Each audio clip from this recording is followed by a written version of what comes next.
ಕಷ್ಟದ ಓದಿಗಿಂತ ಇಷ್ಟದ ಓದು ಬಹುಮುಖ್ಯ. ಈ ಇಂಥ ಇಷ್ಟದ ಓದು ಬರಹದಿಂದ ನಾಳಿನ ನಮ್ಮ ಬದುಕು ಹಸನಾಗುವುದರಲ್ಲಿ ಎರಡು ಮಾತಿಲ್ಲ. ಇಂದಿನ ನಮ್ಮ ಈ ಓದು ಇಂದನ್ನ ಸಾರ್ಥಕಗೊಳಿಸುತ್ತದೆ, ನೆಮ್ಮದಿಯ ನಾಳೆಗೆ ನಾಂದಿಯಾಗುತ್ತದೆ. ಈ ಬಗೆಯ ಓದಿನ ಬಗ್ಗೆ ನಿಮ್ಮಂಥ ಮುದ್ದು ಮಕ್ಕಳು ಏನೆನ್ನುತ್ತಿದ್ದಾರೆ ಎನ್ನುವುದೇ ಮಕ್ಕಳ ಕವಿತೆ ಶ್ರೀ ಚಂದ್ರಪಾಲ್ ಸಿಂಹ ಯಾದವ್ ಮಯಾಂಕ್ರವರ ಪಢನಾ ಹೈ ಜಿ ಪಢನಾ ಹೈ ಪದ್ಯಪಾಠ.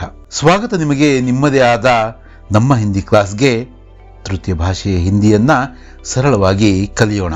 ಮೊದಲಿಗೆ ಪದ್ಯವನ್ನು ಒಮ್ಮೆ ನೋಡೋಣ. पढ़ना है जी पढ़ना है, हमको ऊपर चढ़ना है, थोड़े दिन की बात और है, जमकर खूब पढ़ेंगे हम, इम्तिहान में ताल ठोंक कर कुश्ती खूब लड़ेंगे हम, पास इम्तिहान करना है, पढ़ना है जी पढ़ना है. फिर गर्मी की छुट्टी होगी, होंगे मौज मजे के दिन, पिक्चर होगी पिकनिक होगी, होंगे तब मस्ती के दिन, मेहनत से क्या डरना है, पढ़ना है जी पढ़ना है. पापा मम्मी से लेने हैं फिर तो हमको खूब इनाम, मेहनत करने वालों की तो सदा मदद करते भगवान, जीवन पथ पर बढ़ना है, पढ़ना है जी पढ़ना है. पढ़ना है जी पढ़ना है ಅಂದ್ರೆ ನಾವು ಓದಬೇಕಿದೆ, ಓದಿ ತಿಳಿದು ಹಮ್ಕೋ ಊಪರ್ ಚढ़ना है, ನಮ್ಮ ಜೀವನ ಸ್ತರವನ್ನ, ಬದುಕಿನ ಒಂದು ಹಂತವನ್ನ, ಒಂದು ಆ ಸ್ತರವನ್ನ ಮೇಲಕ್ಕೇರಿಸ್ತಕ್ಕಂಥದ್ದು. ನೋಡಿ, ನೀವೇ ಒಮ್ಮೆ ಯೋಚನೆ ಮಾಡಿ ನೋಡಿ. ನಾವಿವತ್ತು ಓದಿದ್ರೆ ನಮ್ಮ ತಂದೆ ತಾಯಿ, ನಮ್ಮ ಗುರುಗಳು, ನಮ್ಮ ಮನೆಯವರೆಲ್ಲರೂ ಕೂಡ ಸಂತೋಷಗೊಳ್ತಾರೆ, ಖುಷಿಗೊಳ್ತಾರೆ. ಹಾಗೆ ನಮ್ಮ ಜೊತೆಗಿರ್ತಕ್ಕಂಥ ನಮ್ಮ ಸಹಪಾಠಿಗಳು ಕೂಡ ಓಹೋ ಇವನು ಓದೋ ಹುಡುಗ ಅಥವಾ ಓದೋ ಹುಡುಗಿ ಅಂತೇಳ್ಬಿಟ್ಟು ಅವರು ನಮಗೆ ಗೌರವದಿಂದ ಕಾಣ್ತಾರೆ. ಥೋಡೆ ದಿನ ಕಿ ಬಾತ್ ಅವರೇ ಅಂದರೆ ನೀವು ಜೀವನ ಪರ್ಯಂತ ವಿದ್ಯಾರ್ಥಿಗಳಾಗಿರೋದಾ? ಒಂದು ಅರ್ಥದಲ್ಲಿ ಹೌದು, ಇನ್ನೊಂದು ಅರ್ಥದಲ್ಲಿ ಈ ರೀತಿಯ ಅಕಾಡೆಮಿಕ್ ಓದು ಒಂದು ಹಂತದವರೆಗೂ ಮಾತ್ರ ನಮ್ಮ ಜೊತೆಗಿರುತ್ತೆ, ಅಲ್ಲಿವರೆಗೂ ಮಾತ್ರ ನಾವು ಓದಬೇಕಾಗಿದೆ. ಹಾಗಾಗಿ ಏನೇ ಕೆಲಸ ಮಾಡಿದರೂ ಕೂಡ, ಉದಾಹರಣೆಗೆ ನಿಮ್ಮ ತಂದೆ ತಾಯಿ ಆಗಿರ್ಬೋದು ಅಥವಾ ಹೊರಗಡೆ ನೀವು ಜನಗಳನ್ನ ನೋಡ್ತೀರಲ್ವಾ, ಅವ್ರೇನು ಮಾಡ್ತಾರೆ, ಯಾವುದು ತಮ್ಮ ಕೆಲಸವಾಗಿರುತ್ತೋ, ಉದಾಹರಣೆಗೆ ಗೋಡೆ ಕಟ್ಟೋದು ಕೆಲಸದವರು ಗೋಡೆ ಚೆನ್ನಾಗಿ ಕಟ್ತಾರೆ, ಅಡುಗೆ ಮಾಡುವಂಥ ನಿಮ್ಮಮ್ಮ ಚೆನ್ನಾಗಿ ಅಡುಗೆ ಮಾಡ್ತಾರೆ, ಅಂದರೆ ಆ ಕೆಲಸ ಮಾಡ್ಬೇಕಾದ್ರೆ ಬೇರೆ ಕಡೆ ಗಮನನೇ ಕೊಡಲ್ಲ ಅವರು. ಹೀಗೇನೆ ನಾವು ಓದಬೇಕಾದ್ರೆ ಜಮ್ಕರ್ ಖೂಬ್ ಪಡೆಂಗೆ ಹಮ್, ನಾವು ಅಷ್ಟೇ ತುಂಬ ರೆಸ್ಪೆಕ್ಟ್ಫುಲ್ಲಾಗಿ ನಾವು ಓದೋ ಕೆಲಸ ಮಾಡ್ತಿದ್ದೀವರೆ ಓದಬೇಕಷ್ಟೇ, ಆ ಕಡೆ ಈ ಕಡೆ ಯೋಚನೆ ಮಾಡಬೇಕಾದ ಅವಶ್ಯಕತೆ ಏನಿಲ್ಲ. ಈ ಮಕ್ಕಳು ಏನು ಹೇಳ್ತಿದ್ದಾರೆ, ಸ್ವಲ್ಪ ದಿನ ಅಷ್ಟೇ ನಾವು ಕರೆಕ್ಟಾಗಿ ಜಮ್ಕರ್ ಅಂದರೆ ತುಂಬ ಕರಾರುವಕ್ಕಾಗಿ ಕುತ್ಕೊಂಡು ಓದ್ತೀವಿ. ಇಮ್ತಿಹಾನ್ ಮೇ ತಾಲ್ ಠೋಂಕರ್, ಎಕ್ಸಾಮ್, ಇಮ್ತಿಹಾನ್ ಅಂದರೆ ಏನು, ಎಕ್ಸಾಮಲ್ಲಿ ನಾವೇನು ಮಾಡ್ತೀವಿ, ತಾಲ್ ಠೋಂಕರ್, ಎಷ್ಟು ಚೆನ್ನಾಗಿ ಅಂದರೆ ಎಕ್ಸಾಮ್ ಅಂತಕ್ಕಂಥದ್ದು ಒಂದು ವರ್ಷ ನಾವು ಓದಿರ್ತಕ್ಕಂಥ ಓದಿನ ಸಂಪೂರ್ಣ ಮೌಲ್ಯಮಾಪನ ಆಗೋದಾದ್ರಿಂದ ನಾವು ಏನೇನು ಓದಿರ್ತೀವೋ ಅದನ್ನು ಅಷ್ಟೇ ಚೆನ್ನಾಗಿ ನೆನಪಿಟ್ಕೊಂಡು, ನಾವು ಭಾಳಷ್ಟು ವಿಷಯಗಳನ್ನ ಮರೆಯೋಲ್ಲ, ಓದಿದ್ದನ್ನು ಮಾತ್ರ ಯಾಕೆ ಮರೆಯೋಗ್ತೀವಿ, ಅದನ್ನು ಮರೆಯೋದು ಬೇಡ. ಆಗ ನಾವೇನು ಮಾಡ್ತೀವಿ, ಚೆನ್ನಾಗಿ ಬರಿತೀವಿ. ಕುಸ್ತಿ ಖೂಬ್ ಲಡೆಂಗೆ ಹಮ್, ಓದು ಬರಹ ಅಂತಕ್ಕಂಥದ್ದು ಕುಸ್ತಿ ಥರ ಏನಲ್ಲ.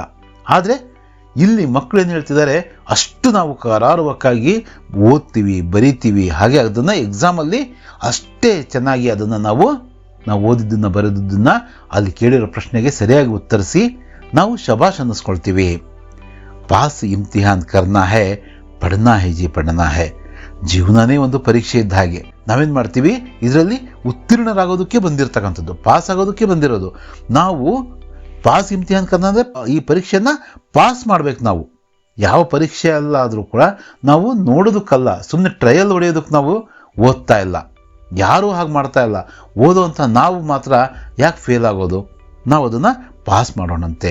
ಮನ್ಸು ಕೊಟ್ಟು ಓದಿದರೆ ದಡ್ಡ ಬುದ್ಧಿವಂತ ಅನ್ನೋದು ಏನೂ ಭೇದ ಇಲ್ಲ. ಯಾರು ಮನ್ಸು ಕೊಟ್ಟು ಓದ್ತಿರೋ ಅವರೇ ನಾವು ಬುದ್ಧಿವಂತರು, ಯಾರು ಮನ್ಸು ಕೊಟ್ಟು ಓದಲ್ವೋ ಅವರೇ ದಡ್ರು ಅಂತ ಅಷ್ಟೇ. ಹಾಗಾಗಿ ಮನ್ಸು ಕೊಟ್ಟು ಓದೋಣಂತೆ. ಪಢನಾ ಹೈ ಜಿ ಪಢನಾ ಹೈ, ಈ ಓದುವಿನ ಒಂದು ಕೈಂಕರ್ಯ, ಈ ಒಂದು ಪ್ರಕ್ರಿಯೆಯನ್ನು ನಾವು ಜಾರಿಯಲ್ಲಿಡೋಣಂತೆ. ಎರಡನೇ ಪ್ಯಾರಾಗ್ರಾಫಲ್ಲೂ ಕೂಡ ಅದನ್ನೇ ಹೇಳ್ತೇವೆ ನೋಡ್ರಿ. ಫಿರ್ ಗರ್ಮಿ ಕಿ ಚುಟ್ಟಿ ಹೋಗಿ, ನೋಡ್ರಿ, ಒಮ್ಮೆ ಓದಿದ ನಂತರ, ಒಮ್ಮೆ ತಿಳಿದ ನಂತರ, ಒಮ್ಮೆ ನಾವು ಇದನ್ನು ಯಶಸ್ವಿಯನ್ನು ಪಡ್ಕೊಂಡ ನಂತರ, ಜೀವನದಲ್ಲಿ ಇಡೀ ವಿದ್ಯಾಭ್ಯಾಸ ಆದ ನಂತರದ ಒಂದು ಭಾಗ ಆದರೆ, ಎಕ್ಸಾಮ್ವರೆಗೂ ಓದಿ ಎಕ್ಸಾಮ್ ಆದ ನಂತರ ಬರ್ತಕ್ಕಂಥ ಹಾಲಿಡೇಸ್, ಈಗ ಹಾಲಿಡೇಸು ಈ 2 ವರ್ಷದಲ್ಲಿ ತುಂಬ ಜಾಸ್ತಿ ಆಗಿದ್ದಾವೆ, ಈ ಮಾತು ಬೇರೆ. ಒಟ್ಟು ಕಾಮನ್ ಆಗಿ ಬರ್ತಕ್ಕಂಥ ವಾರ ತುಂಬ ಓದಿದಾಗ ಸಂಡೇ ಬರುತ್ತಲ್ಲ, ಅದಕ್ಕೆ ಮುಖ್ಯವಾಗಿ ಸ್ಥಾನಮಾನ ಇರುತ್ತೆ. ಹಾಗೆಯೇ ವರ್ಷ ಪೂರ್ತಿ ಓದಿದಾಗ ಮಾರ್ಚ್ ಅಥವಾ ಏಪ್ರಿಲ್ ನಂತರ ಬೇಸಿಗೆ ರಜೆ ಬರುತ್ತಲ್ಲ, ಅದು ಖುಷಿಯೋ ಖುಷಿ.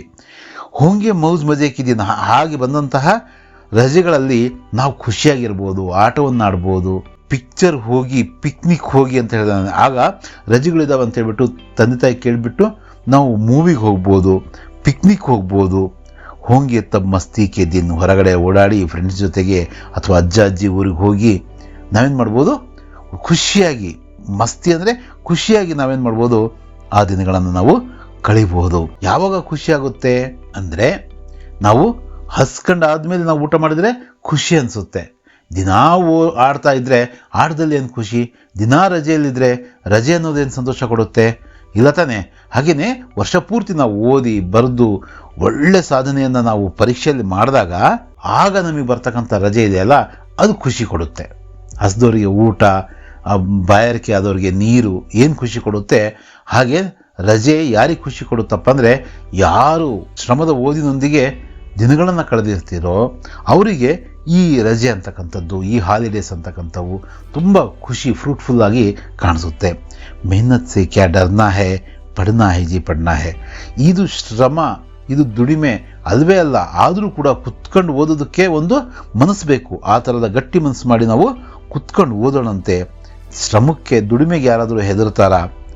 ಹಾಗಾಗಿ ನಾವು ಅದನ್ನು ಶ್ರಮದ ಆ ಒಂದು ಇಷ್ಟದ ನಾಳೆಯ ಭವಿಷ್ಯವನ್ನು ಬಂಗಾರ ಮಾಡ್ತಕ್ಕಂತಹ ಓದನ್ನು ನಾವು ಓದೋಣಂತೆ. ಪಾಪ ಮಮ್ಮಿ ಸಿಲೇನೆ ಹೇ ಫಿರ್ ತೋ ಹಮ್ಕೋ ಖೂಬ್ ಇನಾಮ್. ಅಂದರೆ ಅಪ್ಪ ಅಮ್ಮ ಏನು ಮಾಡ್ತಾರೆ, ನಾವೇನಾದರೂ ಕೂಡ ಒಳ್ಳೆ ಅಂಕಗಳು ತಗೊಂಡು, ನೋಡ್ರಿ ನಮ್ಗೆ ಇಷ್ಟು ಅಂಕಗಳು ಬಂದ, ಬೇರೆಯವ್ರಿಗಿಂತ ಜಾಸ್ತಿ ಅಂಕ ತಗೊಳ್ಳೋದು ಬೇರೆ, 90% ತೆಗೆಯೋ ಒಂದು ಸಾಮರ್ಥ್ಯ ಇದೆ ನಮಗೆ ಅಂತ ಅಂದ್ಕೊಂಡ್ರೆ, ನಾವು 89 ತೆಗೆದ್ರೂ ಕೂಡ ನಾವು ಫೇಲ್ಯೂರ್ ಅಂತಾನೆ. 90ಕ್ಕಿಂತ ಮೇಲೆ ನಾವು ತೆಗಿತೀವಲ್ಲ, ಅದು ಖುಷಿ ಕೊಡ್ತಕ್ಕಂಥದ್ದು. ನಾವು ಇನ್ನೊಬ್ರಿಗೆ ಹೋಲಿಸ್ಕೊಳ್ತಕ್ಕಂಥದ್ದಲ್ಲ, ನಮ್ಮನ್ನೇ ನಾವು ಬೆಟ್ರ್ಮೆಂಟ್ ಮಾಡ್ಕೊತ ಹೋಗಬೇಕು. ನಾವು ಎಷ್ಟು ಓದ್ತಾ ಇದ್ವೋ, ಎಷ್ಟು ಮಾರ್ಕ್ಸ್ ತೆಗಿತಾ ಇದ್ವೋ ಅದಕ್ಕಿಂತ ಜಾಸ್ತಿ ಮಾರ್ಕ್ಸ್ ತೆಗೆಯೋದು. ನಮ್ಮ ಬೆಸ್ಟ್ ಕಾಂಪಿಟೇಟರ್ ಅಂದರೆ ನಾವೇ. ಹಾಗೆ ನಾವು ಗೆದ್ದಾಗ, ಹೋದ ವರ್ಷಕ್ಕಿಂತ ಒಳ್ಳೆ ಮಾರ್ಕ್ಸ್ ಈ ವರ್ಷ ತೆಗೆದಾಗ ಅಪ್ಪ ಅಮ್ಮ ಖುಷಿಯಾಗಿ ನಮಗೆ ಒಂದೊಳ್ಳೆ ಮಾತು, ಒಂದೊಳ್ಳೆ ಏನನ್ನ ಕೊಡುಗೆ ಕೊಡಿಸ್ತಾರಲ್ವಾ, ಅದು ತುಂಬ ವಿಶೇಷವಾದಂಥದ್ದು. ಮೆಹನತ್ ಕರ್ನೆ ವಾಲೋಂಕಿತೋ ಸದಾ ಮದತ್ ಕರ್ತೆ ಭಗವಾನ್. ಅಂದರೆ ನಾವು ಕಷ್ಟಪಟ್ಟು ದುಡಿಯೋದು ಹೇಗೋ, ಕಷ್ಟಪಟ್ಟು ಆ ಶ್ರಮದ ಓದನ್ನು ನಾವು ಓದಿದ್ದೇ ಆದರೆ, ನಿಜವಾದ ಒಳ್ಳೆ ಅಂಕಗಳನ್ನು, ಒಳ್ಳೆ ಪರ್ಫಾರ್ಮೆನ್ಸನ್ನು ನಾವು ಕೊಡೋದೇ ಆದರೆ, ಅಂಥವ್ರಿಗೆ ಯಾರು ಸಾಥ್ ಕೊಡ್ತಾರೆ, ಯಾರು ಅವರ ಜೊತೆಗಿರ್ತಾರೆ ಅಂದರೆ, ಮದದ್ ಅಂದರೆ ಸಹಾಯ. ಯಾರು ಸಹಾಯ ಮಾಡ್ತಾರಪ್ಪ ಅಂದರೆ ಭಗವಂತ ಸಹಾಯ ಮಾಡ್ತಾನೆ. ಅಂಥವ್ರಿಗೆ ಭಗವಾನ್ ಅಂದರೆ ದೇವರೇ ಸಹಾಯ ಮಾಡ್ತಾನಂತೆ. ಭಗವದ್ಗೀತೆಯಲ್ಲಿ ಶ್ರೀಕೃಷ್ಣ ಹೇಳಿರ್ತಕ್ಕಂಥದ್ದೇನು, ನಿಂದ ಕೆಲಸವನ್ನು ನೀನು ಮಾಡು, ಫಲಾಫಲಗಳನ್ನು ನನಗೆ ಬಿಡು. ಅಂದರೆ ನಾವು ಪಟ್ಟಿರ್ತಕ್ಕಂಥ ಕಷ್ಟಕ್ಕೆ ನಿಜವಾಗ್ಲೂ ಸಾರ್ಥಕತೆ, ಅದರ ಫಲ ಸಿಕ್ಕೇ ಸಿಗುತ್ತೆ. ಜೀವನ್ ಪಥ್ ಪರ್ ಬಡ್ನಾ ಹೈ, ಪಡ್ನಾ ಹೈ ಜಿ ಪಡ್ನಾ ಹೈ. ಈ ಜೀವನದ ಹಾದಿಯಲ್ಲಿ ಹೀಗೆ ಕಳೆದರೂ ಜೀವನ ಮುಗಿಯುತ್ತೆ, ಹಾಗೆ ಕಳೆದರೂ ಜೀವನ ಮುಗಿಯುತ್ತೆ. ಇದನ್ನು ನಾವು ಈ ವರ್ಷ ಹೇಗೆ ಕಳೆದ್ರೂ ಕೂಡ ಈ ವರ್ಷ ಮುಗಿದೋಗ್ಬಿಡುತ್ತೆ. ಹೇಗೆ ಓದಬೇಕು, ಎಲ್ಲರಿಗಿಂತ ಚೆನ್ನಾಗಿ ಓದಬೇಕು. ಎಲ್ಲರಿಗಿಂತ ಅನ್ನೋದಕ್ಕಿಂತ ನಾವು ಇಲ್ಲಿವರೆಗೂ ಹೇಗೆ ಓದ್ತಾ ಇದ್ವೋ ಅದಕ್ಕಿಂತ ಚೆನ್ನಾಗಿ ಓದಬೇಕು. ಓದಿ ಇದರಲ್ಲಿ ನಾವು ಮುಂದಕ್ಕೆ ಬರಬೇಕು, ಒಳ್ಳೆಯದನ್ನು ಸಾಧಿಸಬೇಕು. ಹಾಗಾಗಿ ಓದಿ ಬರೆದು ವಿಶೇಷವಾದಂಥದ್ದನ್ನು, ಎತ್ತರವಾದಂಥದ್ದನ್ನು, ಉನ್ನತವಾದದ್ದನ್ನು, ಉತ್ತಮವಾದಂಥದ್ದನ್ನು ನಾವೇನು ಮಾಡಬೇಕು, ಅದನ್ನು ಸಾಧಿಸಿ ಕಲಿಸಿರ್ತಕ್ಕಂಥ ಗುರುಗಳಿಗೆ, ಅಪ್ಪ ಅಮ್ಮ, ಅಣ್ಣ ತಮ್ಮ, ಅಕ್ಕ ತಂಗಿ ಯಾರ್ಯಾರಿದ್ದಾರೋ ನಮ್ಮ ಮನೆಯಲ್ಲಿರ್ತಕ್ಕಂಥ ಹಿರಿಯರಿಗೆ ನಾವು ಗೌರವ ತರ್ತಕ್ಕಂಥ ಕೆಲಸವನ್ನು ನಾವು ಮಾಡಬೇಕು. ಇದು ಪದ್ಯದ ವಾಚನ ಹಾಗೂ ಸರಳವಾದಂತಹ ವಿವರಣೆ. ಕವಿ ಪರಿಚಯವನ್ನು ನೋಡೋಣಂತೆ. ಯಾರು ಕವಿಗಳು? ಪಡ್ನಾ ಹೈ ಜಿ ಪಡ್ನಾ ಹೈ ಕವಿತೆಯನ್ನು ನಿಮಗೋಸ್ಕರ ಬರೆದಿರ್ತಕ್ಕಂಥವ್ರು ಚಂದ್ರಪಾಲ್ ಸಿಂಹ ಯಾದವ್ ಮಯಾಂಕ್ ಅಂತಕ್ಕಂಥವ್ರು. ಚಂದ್ರಪಾಲ್ ಸಿಂಹ ಯಾದವ್ ಮಯಾಂಕ್ ಅಂತಕ್ಕಂಥವ್ರು ಇವರು ಆಧುನಿಕ ಹಿಂದಿ ಸಾಹಿತ್ಯಕ್ಕೆ ವಿಖ್ಯಾತ ಕವಿ ಹೇ. ಇವರು ಆಧುನಿಕ ಹಿಂದಿ ಸಾಹಿತ್ಯದ ತುಂಬ ಫೇಮಸ್ ಆದಂತಹ ಕವಿಗಳಲ್ಲಿ ಒಬ್ಬರು. ಇನ್ಕಾ ಜನ್ಮ 1 ನವಂಬರ್ 1925 को उत्तर प्रदेश के कानपुर में हुआ. ಇವರ ಜನ್ಮ 1 ನವಂಬರ್ 1925ಕ್ಕೆ ಉತ್ತರ ಪ್ರದೇಶದ ಕಾನ್ಪುರ ಎಂಬಲ್ಲಿ ಆಯಿತು. इन्होंने ಕೈ ಬಾಲ್ಗೀತೋಂ ಕಿ ರಚನಾ ಕಿ ಹೈ. ಇವರು ಎಷ್ಟೋ ಬಾಲಗೀತೆಗಳನ್ನು ಅಂದರೆ ಮಕ್ಕಳ ಗೀತೆಗಳನ್ನು ರಚನೆಯನ್ನು ಮಾಡಿದ್ದಾರೆ. ಇನ್ಕೆ ಪ್ರಮುಖ ಬಾಲಗೀತೆ, ಈ ಥರದ ಮಕ್ಕಳ ಗೀತೆಗಳು ಯಾವ್ಯಾವು? ಸ್ಕೂಲ್ ಖುಲ್ ಗಯೆ, ಖಾಲೋ ಆಮ್, ಏಕ್ ರಹೆ ಹೈ ಏಕ್ ರಹೆಂಗೆ, ದೀಪೋಂ ಕಿ ಕತಾರ್, ಜಾಗೃತಿ ಗೀತ್, ಕಿಸಾನ್ ಗೀತ್, ದೂದ್ ಮಲಾಯಿ ಆದಿ. ಅವು ಯಾವ್ಯಾವಪ್ಪ ಅಂದರೆ ಸ್ಕೂಲ್ ಖುಲ್ ಗಯೆ ಅಂದರೆ ಸ್ಕೂಲ್ಗಳು ಓಪನ್ ಆದವು. ಖಾಲೋ ಆಮ್ ಅಂದರೆ ಮಾವಿನ ಹಣ್ಣನ್ನು ತಿನ್ನಿ. ಏಕ್ ರಹೆ ಹೈ ಏಕ್ ರಹೆಂಗೆ ಅಂದರೆ ಒಂದಾಗಿದ್ವಿ ಒಂದಾಗಿರ್ತೀವಿ. ದೀಪೋಂ ಕಿ ಕತಾರ್ ಅಂದರೆ ದೀಪಗಳ ಸಾಲು. ಜಾಗೃತಿಯ ಹಾಡು, ಜಾಗೃತಿ ಗೀತ್ ಅಂದರೆ. ಕಿಸಾನ್ ಗೀತ್ ಅಂದರೆ ರೈತ ಗೀತೆ. ದೂದ್ ಮಲಾಯಿ ಅಂದರೆ ಹಾಲು ಅದರ ಮೇಲಿನ ಕೆನೆ, ಮಲಾಯಿ ಅಂದರೆ ಕೆನೆ, ಮುಂತಾದವು. ಮಯಾಂಕ್ ಕವಿ ಚಂದ್ರಪಾಲ್ ಯಾದವ್ ಕಾ ಕಾವ್ಯನಾಮ ಹೇ. ಮಯಾಂಕ್ ಅಂತಕ್ಕಂಥದ್ದು ಈ ಕವಿಗಳ ಕಾವ್ಯನಾಮ. ಇದನ್ನು ನಾವು ನೆನ್ಪಿಟ್ಕೋಬೇಕು. ಇದು ನಿಮ್ಮ ಕವಿ ಪರಿಚಯ. ತುಂಬ ಸರಳವಾಗಿ ಸಂಕ್ಷಿಪ್ತವಾಗಿದೆ. ಇದನ್ನಷ್ಟೇ ನೀವು ನೆನ್ಪಿಟ್ಕೋಬೇಕು. ಈಗ ನಾವೇನು ಮಾಡೋಣ? ಪ್ರಶ್ನೆ ಉತ್ತರಗಳನ್ನು ನೋಡೋಣ ಅಂತೆ. ಪ್ರಶ್ನೆ ಉತ್ತರಗಳನ್ನು ನೋಡಿ ಅವುಗಳನ್ನ ನಾವು ಸಾಧ್ಯವಾದಷ್ಟು ಉತ್ತರಿಸುವುದಕ್ಕೆ ಪ್ರಯತ್ನ ಪಡೋಣಂತೆ. ಅಧ್ಯಾಪಕಕ್ಕೆ ಸಾಥ್ ಬಾತ್ಚೀತ್ ಅಂತ ಇದೆ. ಏನು ಅಧ್ಯಾಪಕಕ್ಕೆ ಸಾಥ್ ಬಾತ್ಚೀತ್ ಅಂದರೆ ಅಧ್ಯಾಪಕರೊಂದಿಗೆ ಮಾತುಕತೆ. ಅಂದರೆ ಇದೊಂಥರ ಓರಲ್ ಕ್ವಶನ್ಸ್. ಇಮ್ತಿಹಾನ್ ಮೇ ಪಾಸ್ ಹೋನೆ ಕೆ ಲಿಯೆ ಹಮೇ ಕ್ಯಾ ಕರ್ನಾ ಚಾಹಿಯೆ. ಪರೀಕ್ಷೆಯಲ್ಲಿ ಪಾಸ್ ಆಗುವುದಕ್ಕೆ ನಾವೇನು ಮಾಡಬೇಕು? ಉತ್ತರ ಏನು? ಇಮ್ತಿಹಾನ್ ಅಂದರೆ ಪರೀಕ್ಷೆ. ಇಮ್ತಿಹಾನ್ ಮೇ ಪಾಸ್ ಹೋನೆ ಕೆ ಲಿಯೆ ಹಮೇ ಖೂಬ್ ಪಢನಾ ಚಾಹಿಯೆ. ಬೇರೆಲ್ಲರೂ ಕೂಡ ಅವರವರ ಕೆಲಸ ಕಾರ್ಯಗಳನ್ನು ಹೇಗೆ ಅಚ್ಚುಕಟ್ಟಾಗಿ ಮಾಡ್ತಾರೋ ಹಾಗೆ ನಾವು ಕೂಡ ಎಕ್ಸಾಮಲ್ಲಿ ಪಾಸ್ ಆಗೋದಕ್ಕೋಸ್ಕರ, ಒಳ್ಳೆ ಅಂಕಗಳನ್ನು ಗಳಿಸೋದಕ್ಕೋಸ್ಕರ ಹಮೇ ಖೂಬ್ ಪಢನಾ ಚಾಹಿಯೆ ಅಂದರೆ ತುಂಬ ಚೆನ್ನಾಗಿ ಮನಸ್ಸಿಟ್ಟು ಓದಬೇಕು. ಕಿಸ್ಸೆ ಡರ್ನಾ ನಹಿ ಚಾಹಿಯೆ ಅಂದರೆ ಯಾರಿಂದ ನಾವು ಹೆದರಬಾರ್ದು, ಯಾವುದರಿಂದ ನಾವು ಹೆದರಬಾರ್ದು ಅನ್ನೋದು ಪ್ರಶ್ನೆ. ಮೆಹನತ್ ಸೆ ಡರ್ನಾ ನಹಿ ಚಾಹಿಯೆ ಅಂದರೆ ಶ್ರಮದಿಂದ, ದುಡಿಮೆಯಿಂದ ನಾವು ಹೆದರಬೇಕಾಗಿಲ್ಲ, ಅದಕ್ಕೆ ಬೆನ್ನು ತೋರಿಸಬೇಕಾದಂಥ ಅವಶ್ಯಕತೆ ಇಲ್ಲ. ಮೆಹನತ್ ಕರ್ನೆ ವಾಲೋಂ ಕಿ ಕೌನ್ ಮದತ್ ಕರ್ತೆ ಹೇ. ಪದ್ಯದಲ್ಲಿ ನಾವು ನೋಡಿದ್ದೀವಲ್ವ, ಅಂದರೆ ಯಾರು ದುಡಿಮೆಯನ್ನು ನಂಬಿರ್ತಾರೋ, ಯಾರು ಶ್ರಮಿಕರಾಗಿರ್ತೀರೋ ಅವರ ಸಹಾಯವನ್ನು ಯಾರು ಮಾಡೋದು? ಮೆಹನತ್ ಕರ್ನೆ ವಾಲೋಂ ಕಿ ಭಗವಾನ್ ಮದತ್ ಕರ್ತೆ ಹೇ. ಅಂದರೆ ಯಾರು ನಾವು ಶ್ರಮವನ್ನು ವಹಿಸ್ತೀವೋ, ಯಾರು ನಾವು ಕೆಲಸವನ್ನು ಮಾಡ್ತೀವೋ ಅವರಿಗೆ ಸಹಾಯ ಆ ಭಗವಂತನೇ ಮಾಡ್ತಾನೆ. ಇನಾಮ್ ಕಿನ್ಸೆ ಲೇನಾ ಹೈ. ಇನಾಮ್ ಅಂದರೆ ಬಹುಮಾನ, ಬಹುಮಾನ ಅಥವಾ ಕೊಡುಗೆ. ಯಾರಿಂದ ನಾವು ತಗೋಬೇಕು? ಯಾರಿಂದ ಅಂದರೆ ಅವರಿಂದ ನಾವು ತಗೊಳ್ಳೋದ ತಾನೆ. ಇನಾಮ್ ಪಾಪ ಮಮ್ಮಿಸೆ ಲೇನಾ ಹೈ. ಅಪ್ಪ ಅಮ್ಮ ಇವರಿಂದ ನಾವೇನು ಮಾಡಬೇಕು? ನಮ್ಮ ಒಂದು ಬಹುಮಾನವನ್ನು, ನಮ್ಮ ಸಾಧನೆಗೆ ಪ್ರತಿಫಲವನ್ನು ಅವರಿಂದ ನಾವು ಪಡ್ಕೋಬೇಕು. ಅವರ ಒಂದು ಪ್ರೀತಿಯ ಒಂದು ಮಾತು ಹೇಳಿದ್ರು ಕೂಡ ಅದು ಬಹುಮಾನನೇ ನಮಗೆ. ಪ್ರಸ್ತುತ್ ಕವಿತಾಕ್ಕೆ ಕವಿ ಕಾ ನಾಮ್ ಕ್ಯಾ ಹೈ. 5ನೇ ಪ್ರಶ್ನೆ ಏನು? ಈ ಕವಿತೆಯ ಅಂದರೆ ಯಾವ ಕವಿತೆಯ? ಪಢನಾ ಹೈ ಜಿ ಪಢನಾ ಹೈ ಕವಿತೆಯ ಕವಿಯ ಹೆಸರೇನು? ಪ್ರಸ್ತುತ್ ಕವಿತಾಕ್ಕೆ ಕವಿ ಕಾ ನಾಮ್ ಚಂದ್ರಪಾಲ್ ಸಿಂಗ್ ಯಾದವ್ ಮಯಾಂಕ್ ಹೈ. ಈ ಕವಿತೆಯ ಕವಿಯ ಹೆಸರು ಚಂದ್ರಪಾಲ್ ಸಿಂಗ್ ಯಾದವ್ ಮಯಾಂಕ್ ಅಂತ. ಈಗ ಕವಿತಾಕೋ ಕಂಠಸ್ಥ ಕೀಜಿಯೇ ಅಂತ ಇದೆ. ಈಗಾಗಲೇ ನಾವು ಪದ್ಯವನ್ನು ಓದಿದ್ದೀವಲ್ವಾ? ಇನ್ನೊಂದ್ಸಲ ಬೇಕಾದ್ರೆ ನೋಡ್ಕೊಳ್ಳೋಣಂತೆ. पढ़ना है जी पढ़ना है, हमको ऊपर चढ़ना है, थोड़े दिन की बात और है, जमकर खूब पढ़ेंगे हम, इम्तिहान में ताल ठोंक कर कुश्ती खूब लड़ेंगे हम, पास इम्तिहान करना है, पढ़ना है जी पढ़ना है, फिर गर्मी की छुट्टी होगी, होंगे मौज मजे के दिन, पिक्चर होगी पिकनिक होगी, होंगे तब मस्ती के दिन, मेहनत से क्या डरना है, पढ़ना है जी पढ़ना है, पापा मम्मी से लेने हैं फिर तो हमको खूब इनाम, मेहनत करने वालों की तो सदा मदद करते भगवान, जीवन पथ पर बढ़ना है, पढ़ना है जी पढ़ना है. ಹೀಗೆ ಇಡೀ ಪದ್ಯವನ್ನು ನಾವು ಒಮ್ಮೆ ಬರಿಬೇಕು, ನೋಡ್ಸಲು ಕೂಡ. ಮೂರನೆಯ ಮೇನೇನಿದೆ? दो तीन वाक्यों में उत्तर लिखो ಅಂತ ಇದೆ. 2-3 ವಾಕ್ಯದಲ್ಲಿ ಉತ್ತರವನ್ನು ಬರಿಬೇಕು. ಭಗವಾನ್ ಸೆ ತುಮ್ ಕ್ಯಾ ಪ್ರಾರ್ಥನಾ ಕರೋಗೆ. ನೀವೇ ಉತ್ತರ ಬರೀಬೇಕು. ಭಗವಂತನಿಂದ ನೀವು ಏನು ಪ್ರಾರ್ಥನೆ ಮಾಡ್ತೀರಾ ಅಂತ. ಇಲ್ಲಿ ನಾವು ಕಾಮನ್ ಆಗಿ ಹೀಗೆ ಅಸ್ಯೂಮ್ ಮಾಡಿ ಇಲ್ಲಿ ಬರಿತಾ ಇದೀವಿ. भगवान से हम प्रार्थना करेंगे कि हम पढ़ लिख कर परीक्षा में उत्तम सामर्थ्य का परिचय दें. ನಾವು ಭಗವಂತನಲ್ಲಿ ನಾವೇನಂತ ಪ್ರಾರ್ಥನೆ ಮಾಡ್ಕೋಬೇಕು, ನಾವು ಚೆನ್ನಾಗಿ ಓದಿ ಬರೆದು ನಮ್ಮ ಉತ್ತಮ ಸಾಮರ್ಥ್ಯವನ್ನು ಪರಿಚಯವನ್ನು ಕೊಡಬೇಕು. इस प्रकार सबके खुशी के कारण बने यही प्रार्थना करते हैं. ಹೀಗಾಗಿ ನಾವು ಚೆನ್ನಾಗಿ ಓದಿದ್ರೆ ನಮ್ಮ ಸುತ್ತಮುತ್ತಲಿನ ಎಲ್ಲರೂ ಕೂಡ ಏನಾಗ್ತಾರೆ, ಖುಷಿಯನ್ನು ಪಡ್ತಾರೆ. ಅದಕ್ಕೆ ನಾವು ಕಾರಣರಾಗ್ತೀವಿ. ಇನ್ನೊಬ್ಬರ ಖುಷಿಗೆ ಕಾರಣ ಆಗೋದಕ್ಕಿಂತ ಇನ್ನೇನು ಸಾರ್ಥಕತೆ ಇದೆ ಹೇಳ್ರಿ. ಅದಕ್ಕಾಗಿ ಆ ರೀತಿಯ ಒಂದು ಪ್ರಾರ್ಥನೆಯನ್ನು ನಾವು ಭಗವಂತನಲ್ಲಿ ಸಲ್ಲಿಸ್ತೀವಿ. छुट्टी के दिन तुम क्या क्या करते हो ಅಂದರೆ ಇದು ಕೂಡ ಓನಾಗಿ ನಾವು ಬರೀಬೇಕಾದಂತಹ ಪ್ರಶ್ನೆನೇ. ರಜೆ, ಚುಟ್ಟಿ ಅಂದರೆ ರಜೆ, ಹಾಲಿಡೇ. ಆ ದಿನಗಳಲ್ಲಿ ಏನೇನು ಮಾಡ್ತೀರಾ ಅಂತ ಕೇಳ್ತಿದ್ದಾರೆ. ನೀವು ಏನೇನು ಮಾಡ್ತೀರೋ ಇಲ್ಲಿ छुट्टी के दिन हम मौज मस्ती पिक्चर पिकनिक के साथ आगे की पढ़ाई के बारे में भी सोचेंगे.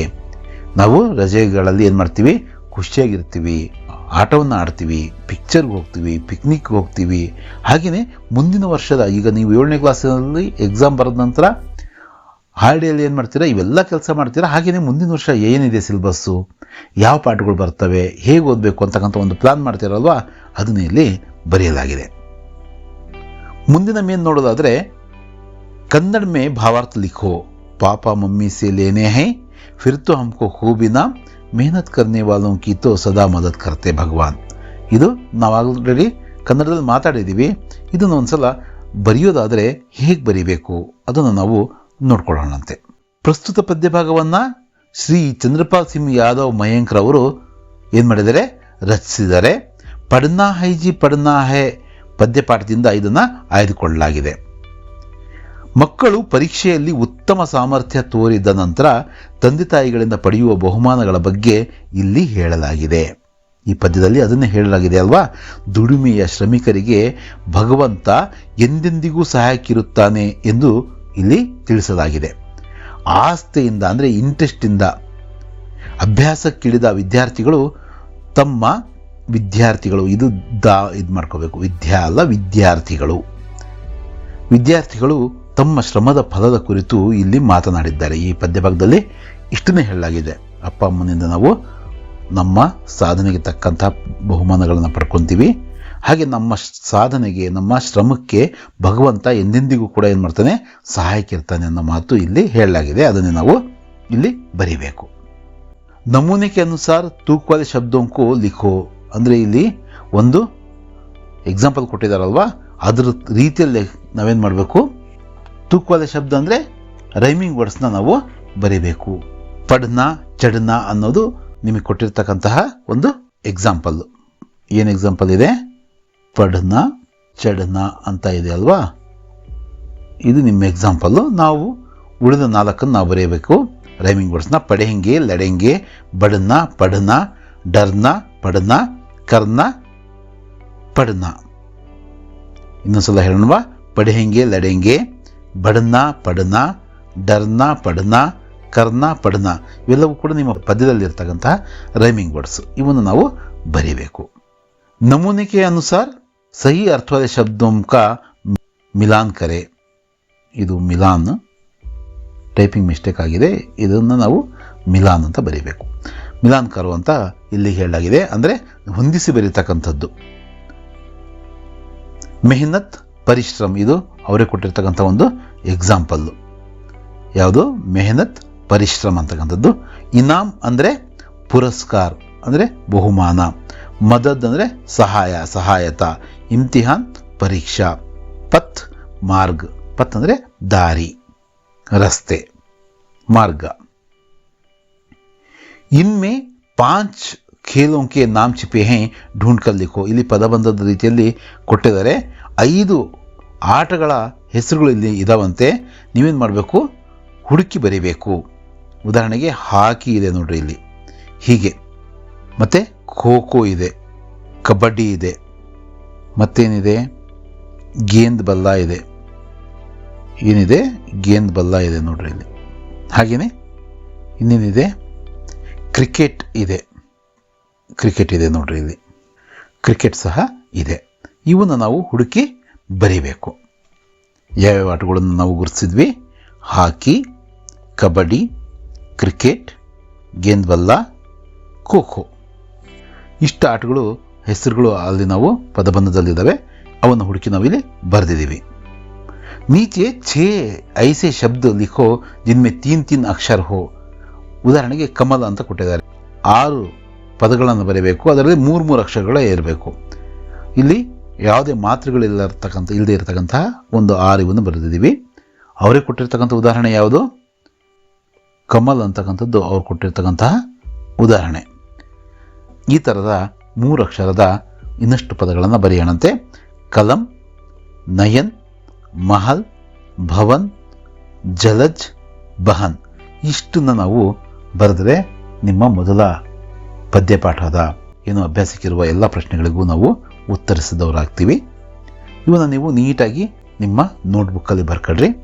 ಮುಂದಿನ ಪಾಠ ಅಧ್ಯಾಪಕ ಅವರು ವಿದ್ಯಾರ್ಥಿ, ಆ ಪಾಠದ ವಿವರಣೆ ಹಾಗೂ ನೋಟ್ಸ್ನೊಂದಿಗೆ ಮತ್ತೆ ಭೇಟಿಯಾಗೋಣ. ಧನ್ಯವಾದಗಳು. ಜೈ ಹಿಂದ್.